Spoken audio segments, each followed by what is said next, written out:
This House to administer the oath of office to Arizona Congresswoman-elect Adelita Grijalva. The Journalist Roundtable is next on Arizona Horizon. Arizona Horizon is made possible by contributions from the Friends of Arizona PBS, members of your public television station. Good evening and welcome to Arizona Horizon. I'm Ted Simons. It's Friday, and that means it's time for the Journalists Roundtable. And joining us tonight, Jeremy Duda from Axios Phoenix, Howie Fisher from Capital Media Services, and Ron Hansen of the Arizona Republican, azcentral.com. Gentlemen, good to have you all here. Thank you so much for joining us. Jeremy, we'll start with you. Adelita Grijalva, she's still a Congresswoman-elect. What's going on here? Yes, and she looks like she is probably going to be for a while, according to House Speaker Mike Johnson. Grijalva won her special election on September 23rd. It's been 3+ weeks at this point, but she is, as you mentioned, she's still a representative-elect, has not been sworn in, and Speaker Mike Johnson says, we're going to wait a while because we have this shutdown going on, and we need to be in a full session. That's not going to happen until the shutdown's over. Now, we have seen that is not a hard and fast rule that has to be followed, but right now it's a rule he's going to be followed, and there a lot of people who feel like there may be some ulterior motives here. What, ulterior motives? Like every time Mike Johnson goes on TV, he says, now you people in Arizona, you call your two members of the Senate and you tell them as soon as they put it back on, we will get Ms. Grijalva sworn in and she can hire her staff and she can have keys to her office and she can do her job. But until then, sorry, folks.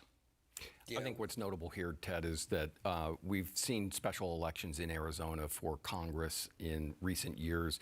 When Debbie Lesko won in 2018, I think she was sworn in within 2 weeks. Mark Kelly, who won in the 2020 cycle, he was sworn in, I think, within 3 weeks. We are now outside that with no definitive guidance as to when exactly this will change. And we've had a couple of press gatherings here, but most recently, a day or two ago, Mark Kelly, Senator Kelly, Senator Gallego, a whole bunch of other Democrats showed up with Adelita Grijalva, basically trying to push the Speaker to administer the oath. And the verbiage gets a little raw, doesn't it? It has been because of another possible ulterior motive, if you are to believe some of the Democrats who are pushing for this, is that you might think that with the Republicans in control of the House, that a Democratic vote would not necessarily matter. But there is one area where it might matter very much, which is the infamous Jeffrey Epstein files. Thomas Massie, a Republican from Kentucky, has a discharge petition. He's got a few Republicans to go along with him to join the Democrats that would force a vote to release the files. Most Republicans are not going along with this. The Speaker and the White House don't want this. But a few have, but they needed a 218th vote, and that 218th vote is Adelita Grijalva. She's pledged to do that, and so there are a lot of folks. We've heard a lot of talk from Democrats that this is, the real reason for this delay is to prevent that vote from happening. And of course, that gets back to your point about the language. Ruben Gallego is wandering around the Capitol looking for cameras to say, he's protecting a pedophile, he's protecting a pedophile. Again, it's all show. A lot of this is performance, and big surprise. But look, whatever works, whatever gets you on your 30 seconds on TV, your 60 seconds on CNN. It's more than performance, Howie. The woman represents a part of Arizona, and she still hasn't been sworn in. That's a little bit more than a TV show. Oh, no, I understand that, but what I'm saying is on both sides, this is performance. This is performance by her, marching across the courtyard in the Capitol, storming the Speaker's office. Ruben, obviously, with his comments about protecting pedophiles. But even Speaker Johnson, he purposely sets it up so he confronts Kelly and Gallego and seeks a little television on that of saying, look, just do your job. Put the House back in business. Tell your House members to do it. And he makes a point. He basically says she hasn't missed any votes because there haven't been any votes taken. We need to keep the lights on. Once we get the lights on, we'll get her in. There's some validity to that. What is less clear to me is what does this mean in terms of ability to staff, respond to constituent calls, the ability to advocate for the residents of that district by anyone with some standing, in other words, more than just a citizen. And those kinds of questions, whether they can onboard new staff in the midst of a shutdown, is also something that is a question in my mind. Can they even carry out the duties of a normal member of Congress under the circumstances. Remember, all of this is in the context of a government shutdown where both sides are truly trying to get the upper hand, at least rhetorically, but it also presents some logistical hurdles. It is. And Jeremy, the Attorney General of Arizona, she's decided to enter the fray, threatening, I think it's still a threat. Is it a done deal, or is it a lawsuit a threat, or what's going on? Not a done deal yet. Still a threat, an imminent threat, perhaps. I thought it was going to be coming today. The Attorney General's office tells me likely Monday.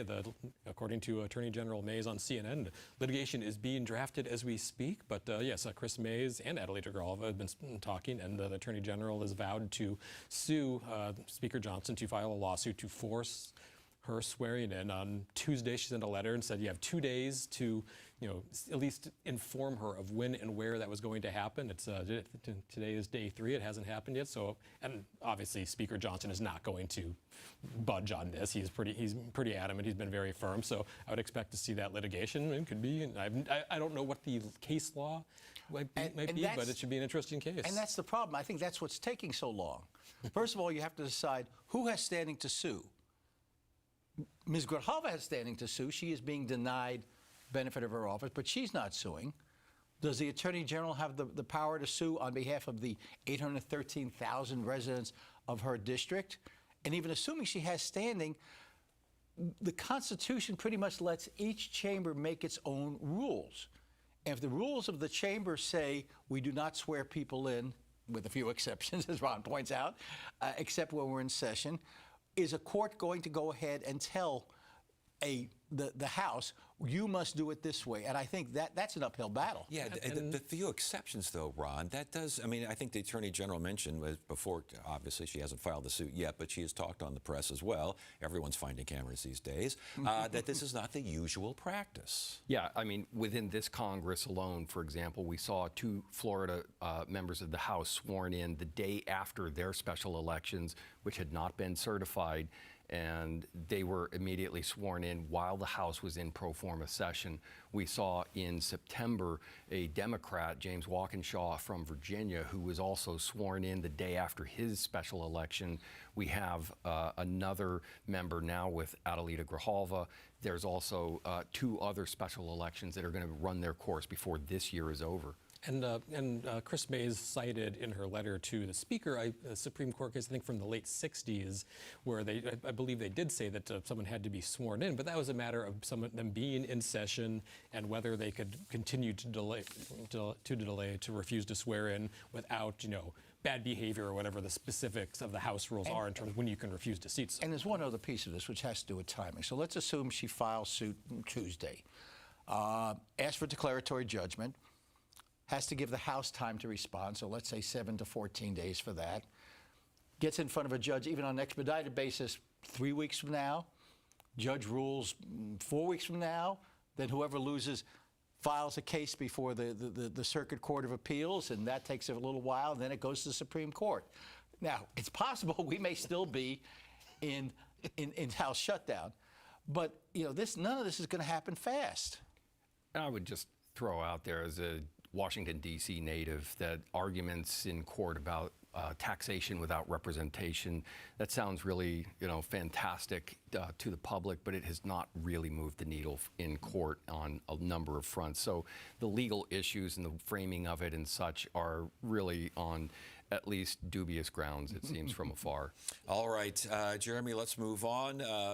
Congressman Hamadeh apparently says that he was one of 3 congressmen surveilled by TSA back in the day. Yeah, this was something that came from, I believe, Senator Rand Paul, who no fan of the program. This is you'd think 9/11 War on Terror era program, but a little bit later, created in 2010, creates extra kind of surveillance or extra security screenings for folks who are on this list as potential threats.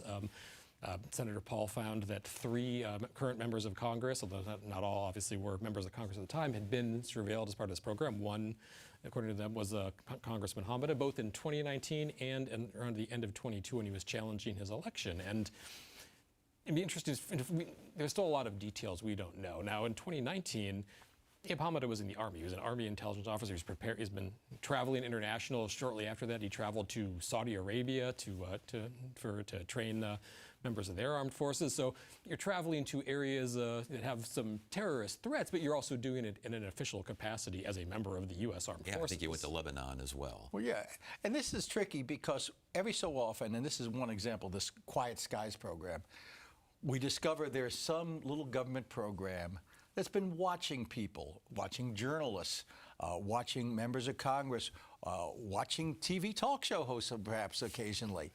And we never get a clear answer of why this happened. It was just we were sort of swept up in it. And I think this is one of those things.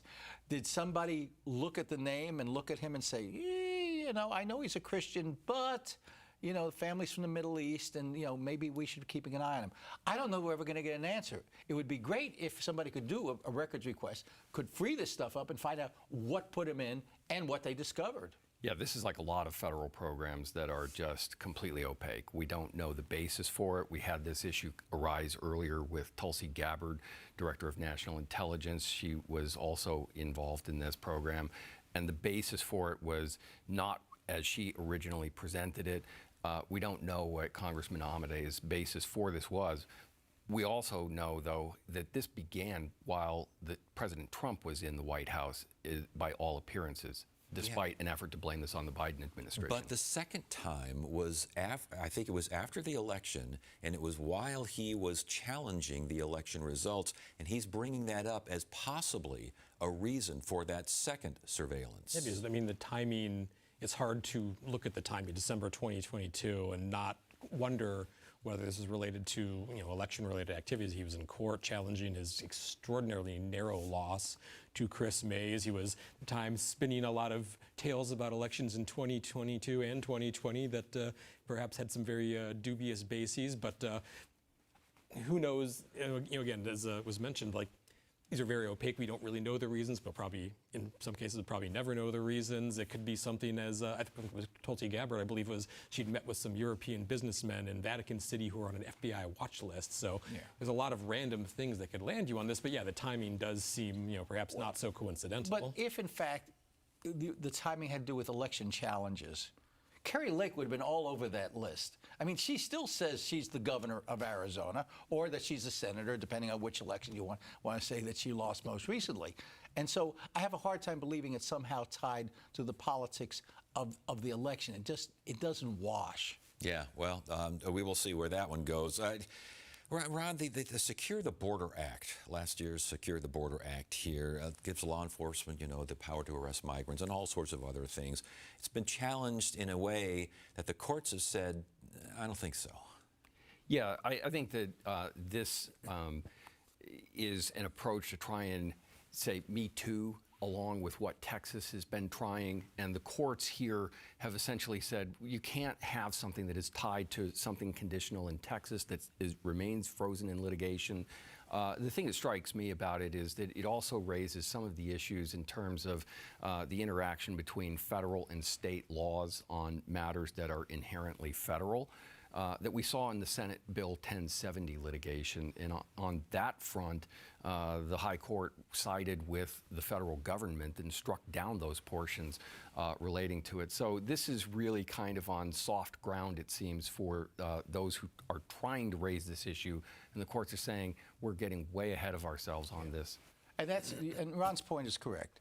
Texas SB 4 said if state and local police can arrest people who cross the border other than at a port of entry.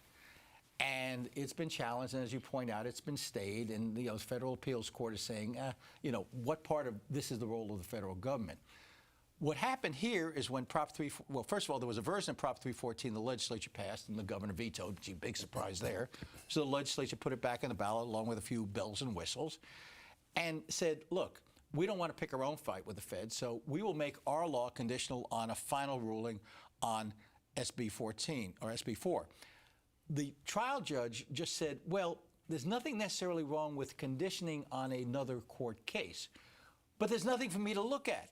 The argument is that this would be enforced in an unfair manner, that it would be discrimination, that it would be racial profiling, and the judge said, you don't have any damages. You have nobody here to say they're being hurt. Now, come back if and when Right. this Prop 314 takes place. And no present, existing, or actual controversy. And as Howie mentioned, the judge basically says this is premature. Yeah, and kind of ironically, once, if this does go into effect, if the Supreme Court does allow the Texas law to go into effect, perhaps you already have case law saying, yeah, states are actually allowed to do this, at least for that core provision about making it a state crime to cross the border illegally. There are other bells and whistles, as Howie mentioned, on some other provisions, but that is really, that's really the heart and soul of that law, is the border crossing provision. Now, there are some differences with the Texas law. Supposedly, to protect folks here, it says that the police are supposed to actually witness the person cross the border, see a video of the person cross the border, or have other constitutionally protected proof. Now, the problem is that's not defined, and that's part of assuming even SB 4 takes effect. And what's going to be argued here is, so what's the guidelines? What does a police officer have to know? Or is it just somebody's driving in Phoenix and they're brown and we assume they crossed the border illegally? And all of which is a conversation that might happen in the future, but it can't happen now because it hasn't happened yet. That's Yes. right. I mean, at bottom, this is a case that is just not ripe for consideration. Yeah, and I think the Attorney General has a problem with it. I think the legislative leadership's had a problem with the case, I should say. So we will have no more problems with it, and we'll move on. We have yet another, Mr. Gillette. Apparently, we've talked about him so many times now that I think we're going to save a chair for him for the next Friday roundtable. But there's even more before he came to Arizona and before he got into the legislature. He was a sheriff in Illinois for a number of years, and of course an Arizona transplant, as are many of us. Well, it turns out the Republic, bless their heart, went ahead and pulled his records there. And he has records of being aggressive, according to the actual sheriff there. There are records of him having credible cases of sexual assault.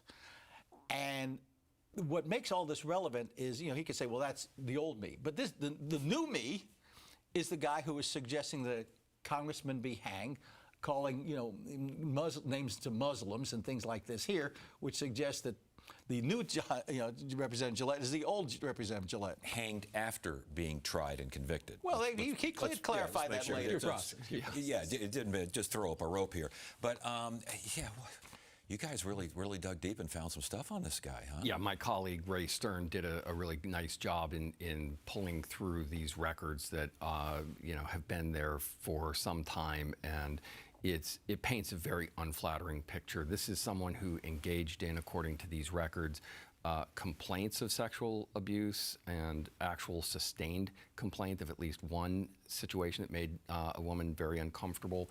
There was physical violence. These were complaints that involved his colleagues, and it's notable that his reaction to this is essentially to paint all law enforcement officers as, we all engage in this. This is not anything that is especially out of the ordinary. So these are troubling accusations, and his response to it has certainly not been to own up to it. And we should mention as well that he calls the complaints, these complaints that were reported on here, ridiculous and nonsense. Ridiculous and nonsense, and as Ron mentioned, he said, everyone breaks the rules. So, I presume he was not referring to the sexual assault stuff, but there was like 42 complaints, and there was a lot of pretty nasty stuff in there about, unnecessary use of force and pointing guns at people. Suspended and for, and suspensions. Well, this is a tricky thing, and I'm probably indicting much of our profession because I'm guilty of this too. So many of our lawmakers came from somewhere else. They were sheriff's deputies somewhere else. We have John Kavanaugh worked for the Port Authority of New York. We had a state lawmaker named Stringer, who we found out later had been arrested and convicted of paying for sex for a child. When people come, we do a little bit of look back. Maybe we need to do a better job, given the number of people in the legislature who are from somewhere else, who you can't just check the Arizona records and say, what have they done? Now, they'll say, well, that's the old me, but this is really important. I think the voters deserve to know that. We also saw this with former Pinal County Sheriff Mark Bebu. or Paul Babu, he faced complaints of running what was essentially a horror house of public education in a private school in Western Massachusetts. This is something that was not fully known until he made a run for Congress years later. Yeah, yeah. Is still no thought of an ethics investigation? I mean, Gillette's not going to run for re-election, correct? Yeah, he's not running for re-election. I'm sure there's probably a lot of Republicans at the Capitol who are kind of breathing a sigh of relief after what we've seen over the past few months, after calling for, a congresswoman to be tried and convicted and hanged for, calling for peaceful protests, for referring to Muslims as savages, for using a anti-Japanese racial slur at a post to condemning Democrats. There's a lot going on, and we've still got a year before next year's election. So, and, some kind of inflammatory comments about his Democratic colleagues following the murder of Charlie Kirk. There's been a lot in the last few months. So. Yeah, one final thing, just to echo what Jeremy just mentioned, is that this happens in the aftermath of the Charlie Kirk assassination, which was roundly condemned, and properly so. It should be an occasion to step back from overly charged rhetoric, and instead it has been no occasion to tap the brakes. Of note, Mr. Gillette is a Bronze Star recipient for his service in Iraq, so he's had quite a background in a variety of ways. Howie, you go to the airport and you're looking for the Kristi Noem show, as we're talking about TV shows here and video presence, you're not going to find it. What's going on? Not going to find this. Well, at a number of airports, including Sky Harbor, when you're going through TSA, there's this nice little screen here. And normally it's saying 3 ounces of liquid, whether you do or don't have to take off your shoes, how to pack, all the rest of that stuff. They're little educational things. Well, Kristi Noem put out a video saying, we hope you have a nice flight. We hope you have a nice experience with the Transportation Security Administration. But, the government's been shut down, and you can blame the Democrats for it. We looked around, and we found out, we called Sky Harbor, and they said, we're not going to run this thing. It's political. We don't run political ads on our TVs. Curiously enough, Tucson International said, we don't have a problem, because we don't have any TV monitors at the TSA station. So they don't have TV in Tucson? They have it, but you have to crank it up, things like that. Right. But there are the other, the CNN monitors and everything else there. But in terms of they want us to run it as TSA, we don't have them, so no harm, no foul. But again, this is part of the whole. We go back to the issue of rhetoric here. Nobody wants to cool this. Look, everybody in the Trump administration seems to be programmed to say whatever is going on that you don't like, it's the fault of the Democrats, no matter what. And this is Kristi Noem's little addition to it. One of the quotes was, Democrats refuse to fund the federal government. And the airport says that's not consistent with what we throw on our monitors. Yeah, we have a old law called the Hatch Act that's supposed to prevent federal officials from using their offices from politicking while on the job, while on the clock. This has been invoked, I think, in a number of areas where I think the Trump administration is kind of pushing the envelope and how they can use government resources to blame Democrats for the shutdown. Kind of going back to the political theater of it all we were talking about earlier with Representative-elect Grijalva and the shutdown. Yeah. How bad are things at Sky Harbor right now, though? With the TSA workers are not getting paid yet. They're going to get back pay, but they're not getting paid right now. I mean, I've heard delays, or a couple. I've known some folks who've been flying out that couple hours wait. Yeah, I think the delays are the big concern, and this is something that helped break the logjam in the last government shutdown, is when air traffic controllers had reached a breaking point. That one went on for a month. We are about halfway to that point at this juncture. I think the traffic in Sky Harbor has been not ideal for a while. This is only aggravating something. With a system that has been under enormous strain across the country, the concern is that you're playing with a situation that could be very, very dangerous. And that's the point. And Ron's point is, we talk about the TSA, and we all hate having to go through this, and you've been called aside to have them check out your nether regions, if you will. But it's really the air traffic controllers who also are not getting paid. This is a stressful job. You have to retire at a certain young age. You have to go through years of training. You're trying to keep all these planes from crashing each other just right on the tarmac there. And they're not being paid either. And they have to go home and listen to their family say, how are we going to get fed and all the rest of it? That's what's going to bring the system to a halt, is that there won't be enough traffic controllers, and that will result in a shutdown of, they'll reduce the number of flights. They'll tell each of the airlines, you're not going to do this, or perhaps even the shutdown of certain airports. So with that in mind, last question for all of you. When we meet again for the Journalists Roundtable next week or even the week after that, when is this shutdown going to end? I don't know. I would expect you to still be talking about the government being shut down next week, and I think probably the week after that. I don't really see an end in sight. I think this is going to go on for a while. What do you think, Ron? I think given the stakes as the Democrats have framed it around the expiration of these tax or these health insurance subsidies, a lot of folks will start to see what those rates will look like in November. So my guess is you won't see any breakthrough until people start to see that and say there's mass sticker shock, or yeah, we've overplayed our hand. What do you I think, am Howie? only hoping that when we're sitting around this for the year-end show, Yes. that doesn't become topic number one of will the government still be shut down a year from now? Well, the ramifications of the shutdown might be one among the many topics, but Yes, yeah, sir. let's hope that something happens before then. Panel, good to have you all here. Thank you so much for joining us. That is it for now. I'm Ted Simons. Thank you so much for joining us. You have a great weekend.